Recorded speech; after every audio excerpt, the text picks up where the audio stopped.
Assalamualaikum warahmatullahi wabarakatuh.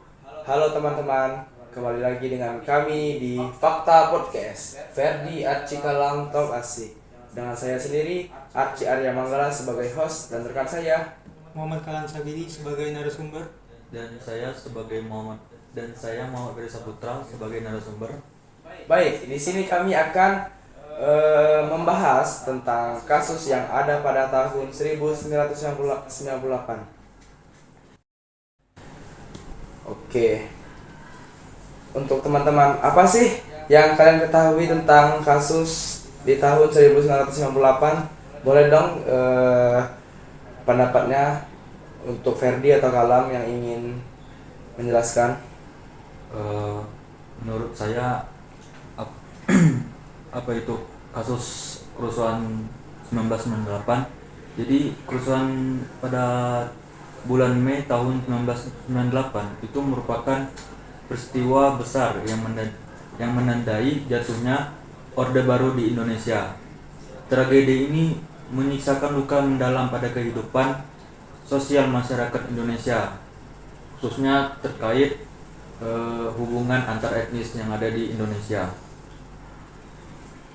Terus di sini juga ada penyebab gitu dalam kerusuhan Mei tahun 1998 tuh, seperti krisisnya ekonomi, terus krisisnya politik dan lain-lain. Mungkin ada dari tambahan dari Kalam. Ya, pendapat saya tentang kerusuhan Mei 1998 ini itu saat dimana kita menggulingkan Orde Baru, era Orde Baru. Dimana saat itu terjadi beberapa kerusuhan karena menurunnya kepercayaan masyarakat dengan pemerintah dan adanya krisis ekonomi. Dan selama kerusuhan itu kita juga menjadi masa kelam baik untuk kita sendiri dan di mata dunia. Dan kita juga mengalami banyak korban dan kerugian pada konflik tersebut. Oke, jadi untuk di kasus tahun 1998 ini parah ya. Maksudnya di situ di dalam tahun 1998 banyak kerusuhan, apalagi ada katanya itu ada penjarahan ya katanya. Ya, penjarahan. Mungkin saya ingin menanyakan kepada kalian, apa saja sih faktor penyebab utama kerusuhan pada Mei tahun 1998? Untuk Kalam atau Ferdi yang ingin menjawab? Mungkin menurut saya Oke, silakan Ferdi. faktor utamanya tuh seperti yang saya bilang tadi, itu krisis politik yang dimana pada tahun 1998 itu menjadi puncak kemarahan masyarakat karena pemerintahan Orde Baru dilaksanakan hanya untuk mempertahankan kekuasaan Soeharto beserta kroni-kroninya. Nah, dan pada saat itu juga pemerintah memberlakukan kehidupan politik yang represif. Nah, diantaranya tuh seperti pelaksanaan 5 paket undang-undang politik melahirkan demokrasi rekayasa. Terus terjadinya korupsi, kolusi, dan nepotisme atau KKN yang merajalela tanpa bisa dikontrol. Kemudian pelaksanaan dui fungsi atau ABRI yang memasung kebebasan warga sipil untuk berpartisipasi dalam pemerintahan. Terus yang terakhir itu kekuasaan presiden menjadi tak terbatas melalui sidang umum MPR yang tidak demokratis. Nah, itu tuh membuat seperti kebijakan pemerintah itu sangat menentang dengan negara kesatuan Republik Indonesia gitu.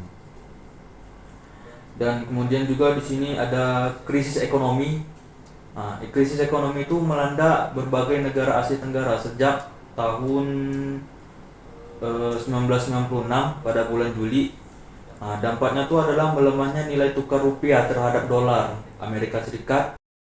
Mungkin itu saja dari saya faktor utama. Mungkin ada tambahan dari Kalam. Ya, kalau dari saya itu lebih bagian singkatnya, faktor kerusuhan Mei itu seperti tadi disampaikan lebih jelas oleh Ferdi, itu kan adanya krisis ekonomi Asia, gak hanya Indonesia tapi juga Asia kan, yang membuat kesenjangan ekonomi di Indonesia. Kemudian kepercayaan masyarakat tadi rendah ke pemerintah, itu menciptakan disintegrasi, tergoncang di Indonesia.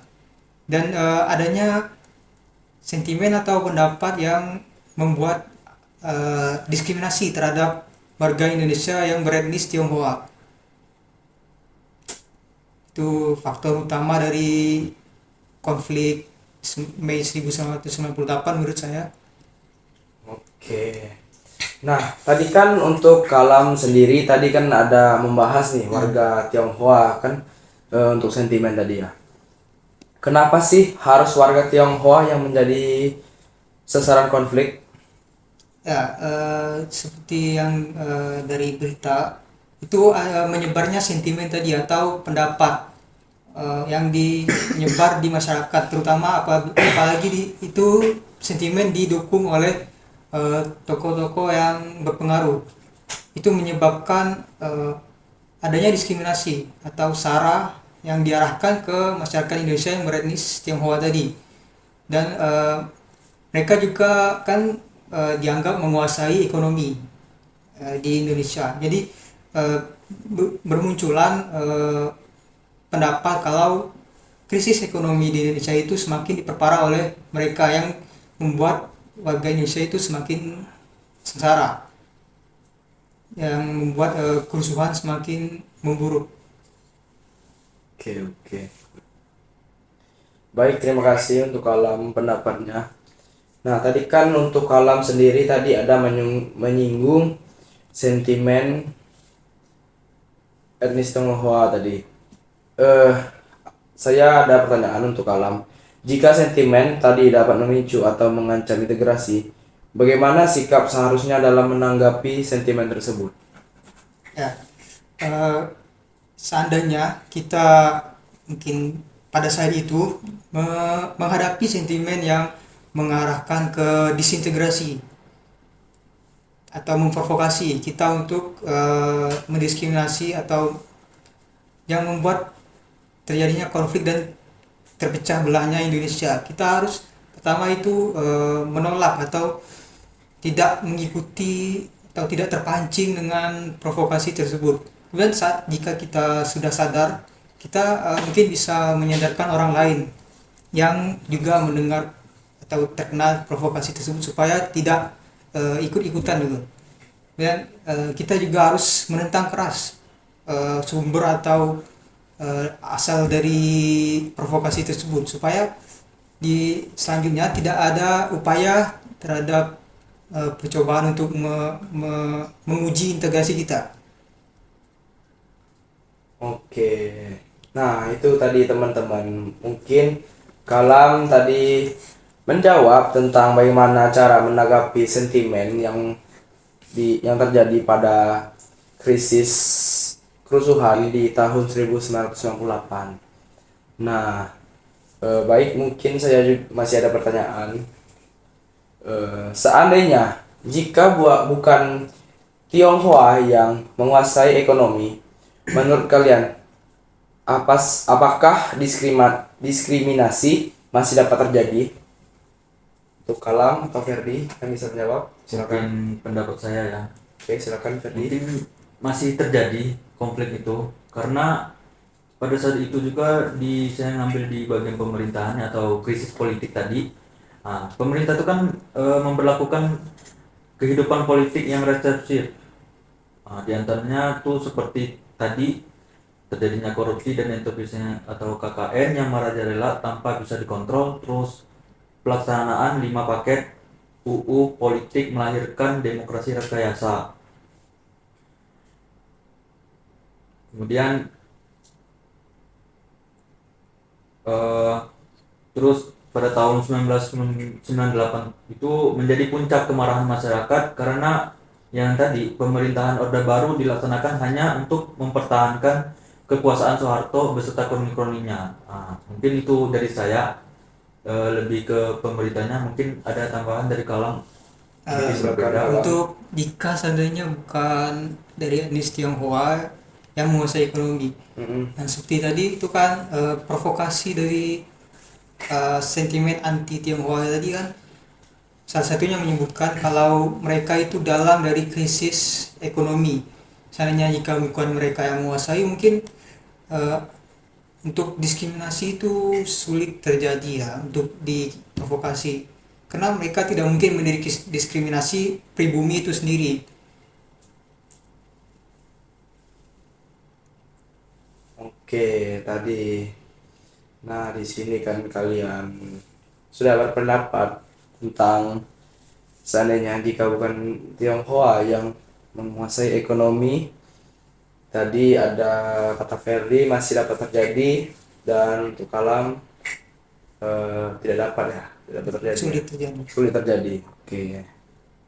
Nah, tadi kan kami sudah diberikan pertanyaan oleh host. Mungkin sekarang saatnya kami yang bertanya ke host. Oke, boleh. Silakan untuk Kalam ingin menanyakan Nah, pertanyaan. dampak dari kasus ini yang bagaimana hubungan sosial antara kedua etnis, mungkin pribumi dan etnis Tionghoa tadi, setelah kejadian ini, bagaimana hubungan sosial mereka? Oke, hubungan sosial mereka ya. Nah,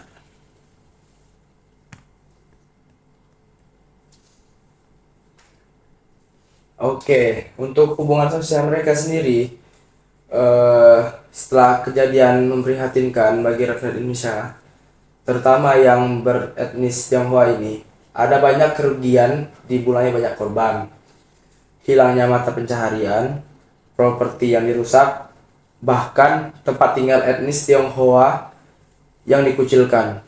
Mereka masih merasakan trauma akan kejadian ini. Para pemilik toko digelodok, bahkan memasang teralis besi di tokonya. Oke. Mungkin ada dua pertanyaan lagi nih untuk teman saya yang di sebelah kiri dan di sebelah kanan.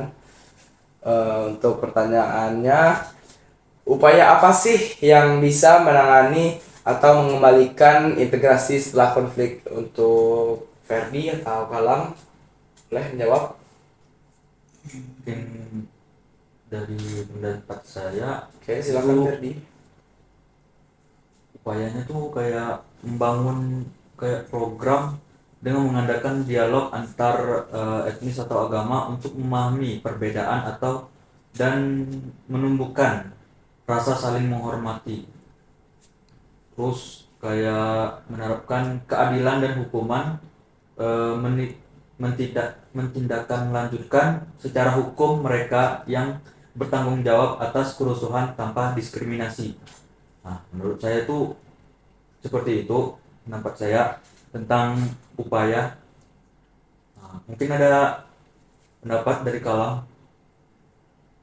Sama seperti saya itu, mereka yang bertanggung jawab itu harus dihukum ya, supaya yang korban tadi merasa kalau keadilan di negeri ini masih ada dan mereka itu tidak ikut didiskriminasikan oleh pemerintah. Oke, nah itu teman-teman. Jadi dari pendapat teman saya untuk mengatasi upaya atau mengembalikan integrasi setelah konflik, yaitu tadi kata Ferdi, membangun dialog ya antar Mediasi. tadi itu, dan agar terciptanya saling menghormati ya. Ya. Nah, dari Kalam tadi menindaklanjuti kan Ya. untuk korban pelaku yang melakukan kerusuhan. Nah, ada pertanyaan terakhir nih teman-teman. Untuk usaha mencegah terjadi lagi konflik diskriminasi, apa sih bagi kalian, dari pendapat kalian? Ya, kalau dari saya itu yang pertama, untuk di masa depan supaya kejadian miris ini tidak terjadi lagi ya, kita itu pertama eh, meningkatkan pendidikan anti sara supaya generasi kita itu lebih lebih damai gitu, lebih toleransi dan menghargai perbedaan, dan mereka juga supaya tidak mudah terpancing seperti oleh sentimen tadi untuk menciptakan disintegrasi yang merusak negeri ini ya. Kemudian kita juga meningkatkan hukum ya di Indonesia ini supaya pelaku yang melakukan diskriminasi atau SARA tadi yang mengancam integritas kita dihukum seadil-adilnya tanpa melindungi karena diskriminasi tadi, dan korban juga mendapatkan haknya atau keadilannya.